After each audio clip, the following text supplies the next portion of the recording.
This will be the final video in this camping series. I didn't even want to make a video like this, but I like being transparent, and I like informing people of what can happen. It's very difficult to sit in this chair. When I was inside the tent, laying on my pad, I heard a large popping sound, like you clicking. The pain that I had in my lower back went to, when you say out of 10, like doctors say, it went to a 15 or an 18. I had tears in my eyes. I could feel my eyes rolling into the back of my head like I was going to pass out. Pain was excruciating. I was literally screaming. I didn't move when this happened.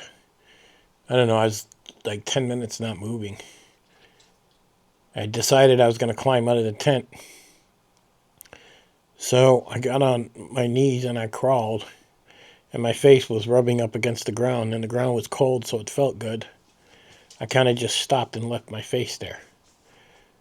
It kept me from passing out. So then I climbed into the chair with the pole in the chair, and I was able to sit in the chair, and the chair was a godsend. With the chair and my weight pressing up against my lower back, it actually took the pain from like a 14 down to a 2. It was a huge difference. You know, after about 15 minutes or so, I then called the wife and said, "You need to come get me. I'm in trouble." She was able to come in as close as she could with the 4x4. My son knew where I was because earlier that day we took a walk back there. We didn't walk full 2 miles the first time. He just had a general idea where I was. So he came in with his headlamp looking for me. He found me, and he filled up half the pack, took it out, dumped it in the back of the truck, and then he came back and filled up the rest of the pack, so we had all the gear. Now I had to stand up. I couldn't get out of the chair by myself. I couldn't even, the pain was just too great. He literally stood in front of me with both arms, and I had to grab his arms, and I just had to say like 1, 2, 3 and do it. And the pain went from 0 to 40 in a matter of seconds. Now, once I was standing up, I was fine. Pain receded to like a 2. And then I started to waddle my fat ass out of the bush with the stick. And, you know, it should have took 20 minutes. It took like an hour and a half just to get out. I finally made it to the truck. Thank God Nova knew how to jump in the back. It made it easier. And then when I went to get in the truck, my son basically pushed on my ass to help me in there, and I kind of went in there sideways. And then the wife drove me home. And getting out of the truck, because I had to slide out, because the truck sat so high that wasn't so easy. Come down the stairs into the bunker, sat in my computer chair, and I sat there like at a pain level of 2, had a coffee, and just was contemplating what just happened. I've never had anything like this happen in my life. So that was kind of strange. Joe Primal asked in the one video, is that natural river rock or do they dump it there? No, it's natural. It's all down the Buffalo River is where that is.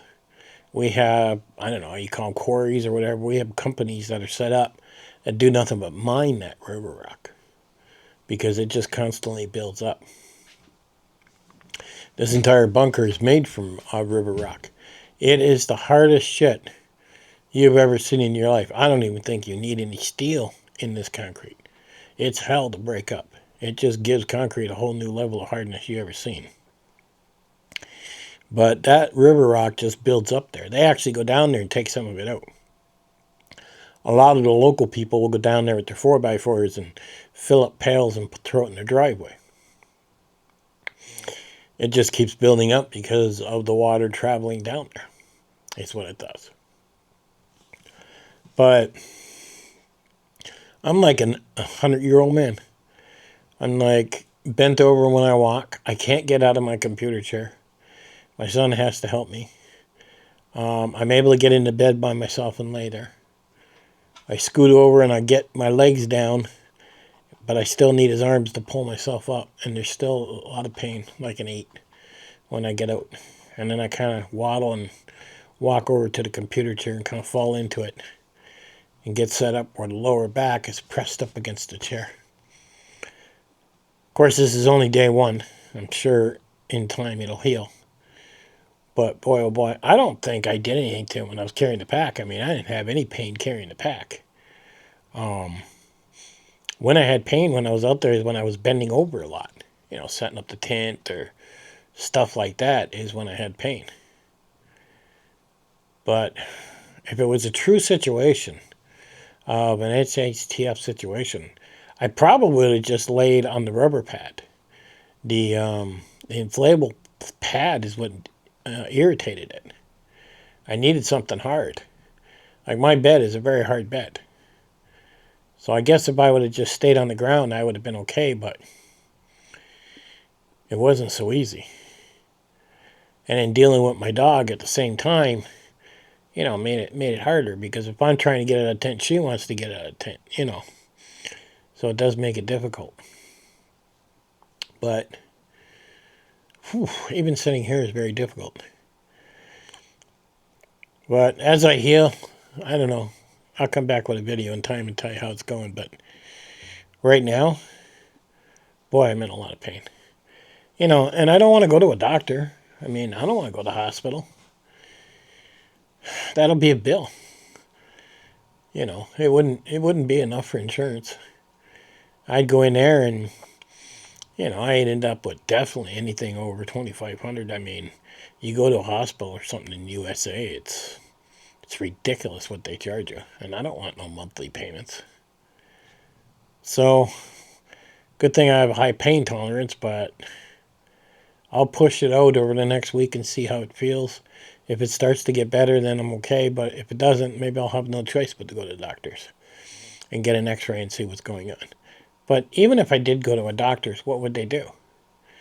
I mean, if I tore the muscle really bad, and I don't think I have, then they would have to go into surgery and stitch it back up. That would be a worst case scenario. Now, a friend of mine said, is it black, purple, blue, anything on your back? And it's not. You wouldn't even know my back is hurt if you look at it. Both my son and my wife looked at it and said they don't see nothing. But if they touch it lightly, like a little bit, ooh, it just surges. It's something else. But the old body, being 61, doesn't work the way it should. Maybe that's why all these preppers sit behind their desk.